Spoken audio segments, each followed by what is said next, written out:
Өтө маанилүү маселе. Жакында биз каникулга кетебиз. Бирок бир маселе качантан бери айтылып келатат. ОПГлар кармалып атат, аттарын көрүп атабыз, жүздөрүн көрүп атабыз. Коррупционерлер кармалып атат, аттарын көрүп атабыз, жүздөрүн көрүп атабыз. Бекинип алып вебкам уюштургандар кармалып атат, аттарын көрүп атабыз, жүздөрүн көрүп атабыз. Ошол эле мезгилде бекинип күнөө кылгандарды деле таап атпайбызбы? Жанагындай мамлекеттик бир төңкөрүш кылабыз деп, жашырынып алып сүйлөшүп аткандарды деле таап алып атпайбызбы? Бирок бир нерсеге таң калып атам да, бинарный опцион деген ат менен, Ringo Trade деген ат менен, же болбосо криптовалюта деген ат менен электрондук казино уюштургандардын теге эле аттары чыкпай атат да. Өткөн жылы мага бир кат келди, Ички иштер министрлиги рейд кылыптыр, менин кабарым жок эле. 44 ошондой точканы жаптык деген маалымат берилиптир. Катка ылайык, чынбы жалганбы мен өзүңүздөр тактап көрүңүздөр. Бирок точка жабылган менен ким уюштурду, мен өңдөрүн көрө элекмин, аттарын уга элекмин.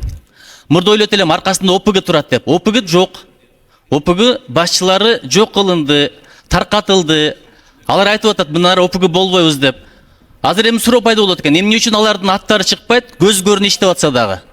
Тиги вебкамдарга бекинип алып иш кылат экен. Ошолор деле таап атпайсыздарбы? А булар жолдун четине, эгер Ringo Trade деген билип алсак, точка кофе деп атын өзгөртүп алат экен. Барып журналисттер иликтөө кылып атат. Алар да кааласа киргизет, каалаган убакта кубалап чыгат экен. Ушулардын аркасында ким турат деген суроо пайда болот элдер арасында. Таасирдүү инсандар турат го деген өзүбүздү өзү жаманат кылып атабыз. Мына каникулга кеткенден кийин депутаттар айтпай калды деп алар 2 ай эшек жайлоого чыгып кетпесин. Контролдоп туруп, аттарын, жүздөрүн көрсөтүңүздөрчү бизге.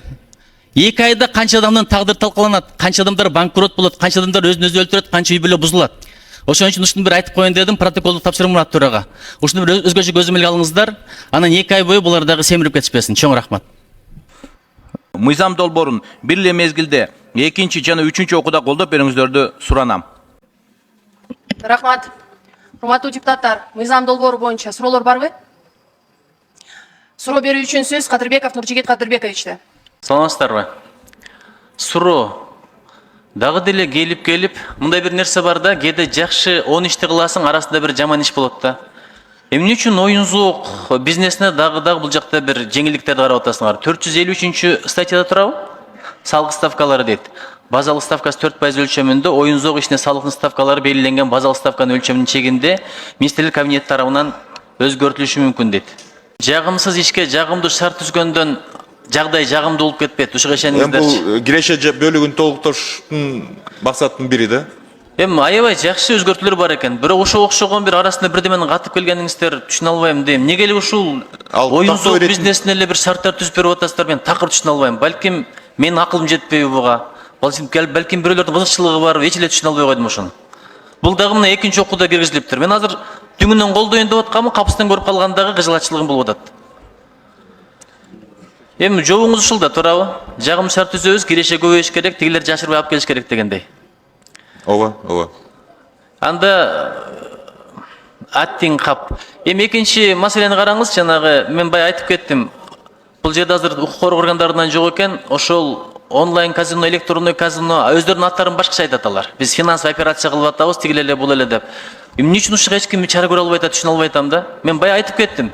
Башкалардын аттарын билебиз. Мына өлтүрүп кетти, аты чыгат, сүрөтү чыгат. Уурдап кетти, аты чыгат, сүрөтү чыгат. Тоноп кетти, коррупция кылды, аты чыгат. Же болбосо бир массалык балык шалматтар уюштуруп атат, аты чыгат. Бирок эч качан ушундай адамдардын атын көрө элекмин да. Эмне үчүн ушуларга мындай өзгөчө мамиле болуп атат? Себебин айта аласызбы? Бул да экономикага байланыштуу маселелер. Мисалы, точка и кофе дагы деле иштеп атат, бизге арыздар келип атат. Муну эмне үчүн айтып деле атабыз, көрсөтүп берди, өткөндө түз эфирдин бир депутатыбыз ойноп берди, утулуп берди 8000 сомго.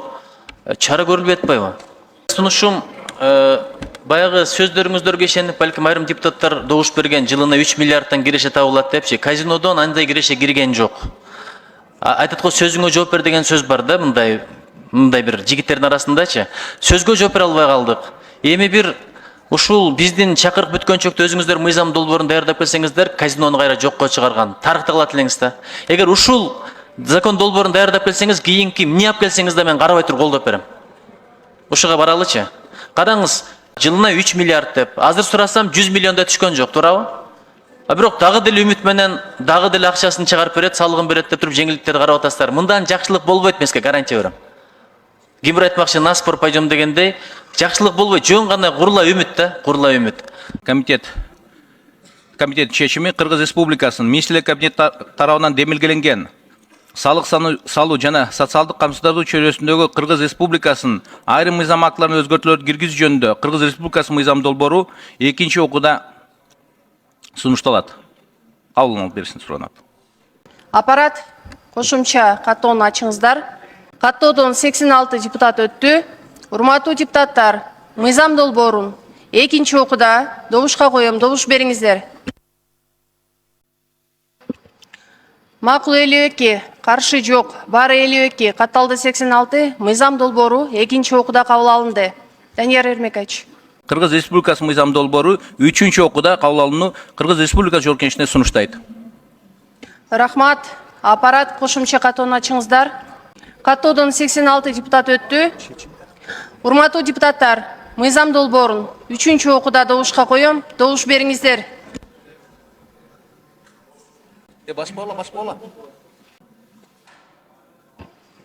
Макул 60, каршы 1, баары 61, катталды 86, мыйзам долбоору үчүнчү окууда кабыл алынды.